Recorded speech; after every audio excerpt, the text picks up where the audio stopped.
Hello po sa inyong lahat mga ka-crypto. Ako po si Pinoy Crypto Trader at sa video na ito ay pag-uusapan po natin ang pagkilala ng US Securities and Exchange Commission o SEC sa application po ng 21 shares para sa isang XRP Exchange Traded Fund or ETF.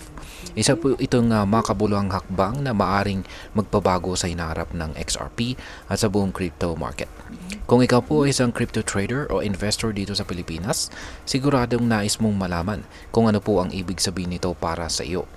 Posible nga bang umabot sa $59 ang presyo ni XRP dahil sa balitang ito? At ano po ang epekto nito para sa atin bilang mga Pinoy crypto traders at investors, lalong-lalo na sa mga may interest dito kay XRP? Kaya ayan po ang siyang ating pag-uusapan sa video na ito. Pero bago po tayo magpatuloy, ay nais ko lamang po munang bigyang linaw ang aking disclaimer kung saan ang nilalaman po ng video na ito ay hindi po ito isang financial advice. For education and information purposes lamang po ang layunin nito. Ayan, bago po natin pag-usapan ang epekto nito, mahalaga pong maunawaan muna kung ano po ang isang ETF at paano po ito gumagana. Ang Exchange Traded Fund or ETF ay isa po itong investment product na maaaring bilhin at ibenta tulad po ng stocks sa stock market. Sa madaling salita, para po itong isang basket ng assets na may kasamang XRP at nagbibigay po ito ng exposure sa cryptocurrency nang hindi po kinakailangang direktang bumili ng XRP mula sa mga crypto exchanges. Ang isang XRP ETF ay nangangahulugan na ang mga traditional investors, lalo na yung galing sa stock market, ay magkakaroon ng mas madaling paraan para mag-invest kay XRP nang hindi po kinakailangang mag-handle ng crypto wallets o dumaan sa mas komplikadong proseso ng crypto trading. Sa madaling salita, mas magiging accessible at mainstream sa XRP bilang isang investment asset. Ngayon ay bakit po mahalaga ang pagkilala ng SEC sa XRP ETF filing? Ayan, sa ngayon, ang SEC po ay nagsimula ng suriin ang application ng 21 shares para sa isang XRP ETF. Hindi ito nangangahulugan ng agarang approval, ngunit ito ay isang indikasyon na seryosong tinitingnan ng regulators ang posibilidad ng isang XRP ETF sa hinaharap. Ito ay kasunod po ng kahalintulad na filings mula sa malalaking investment firms tulad po ng Grayscale, Wisdom3 at saka Bitwise.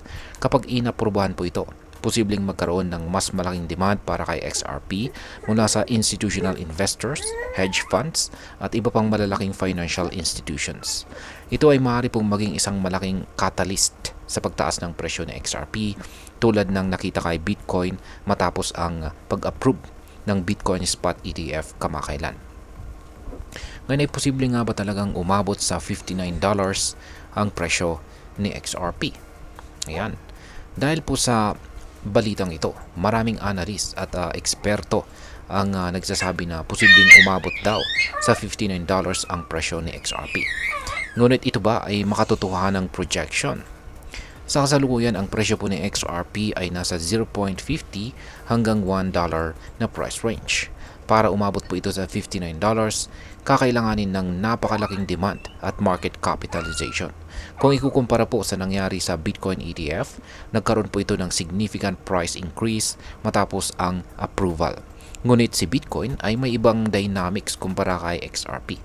Bagamat posible ang malaking pagtaas ng presyo, hindi po ito mangyayari overnight. Kakailanganin po ng sapat na adoption, investment inflow at regulatory clarity para maabot na XRP ang ganitong kataas na halaga.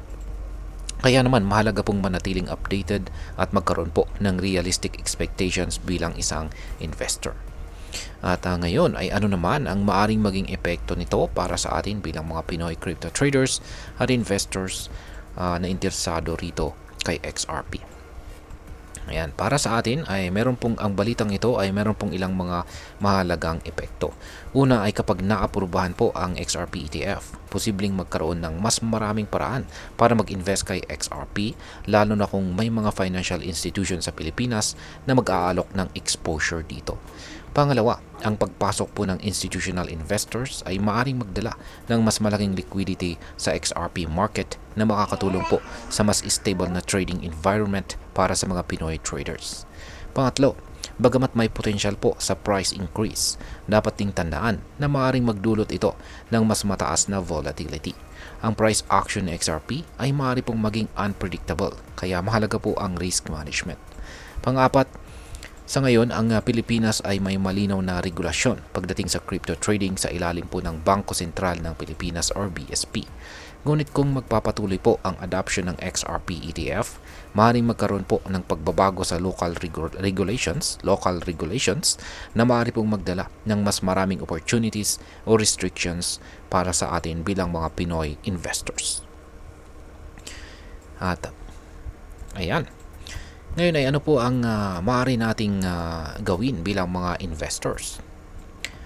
Ayan, meron po tayong ilang mga tips. Meron po akong masasabing ilang mga tips dito. Una ay patuloy po na subaybayan ang developments ng XRP ETF at iba pang regulatory updates na maaari pong makaapekto sa market. Pangalawa ay huwag po nating ilagay lahat ng ating investment sa iisang asset. Mahalaga po ang diversification upang mabawasan ang risk.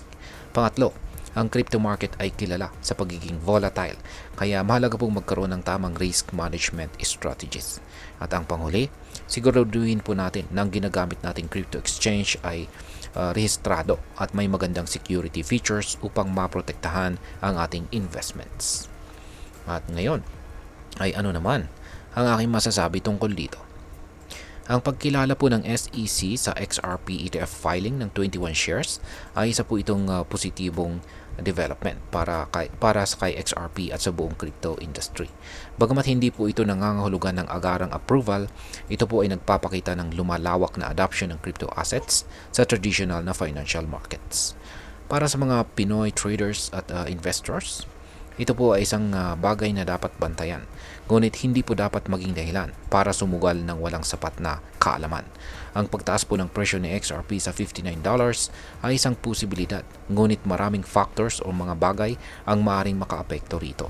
Ang pinakamahalaga ay ang magkaroon po ng matalinong diskarte sa pag-i-invest at patuloy na pag-aaral sa galaw ng market. At hanggang dito na lamang po tayo sa video na ito mga kakripto. Sana po ay inyong nagustuhan ang aking paliwanag sa video na ito. Kung inyo po itong nagustuhan, pakiclick lamang po ang like button nito. Marami pong salamat sa panonood. Ingat po tayo lagi at God bless po sa ating lahat.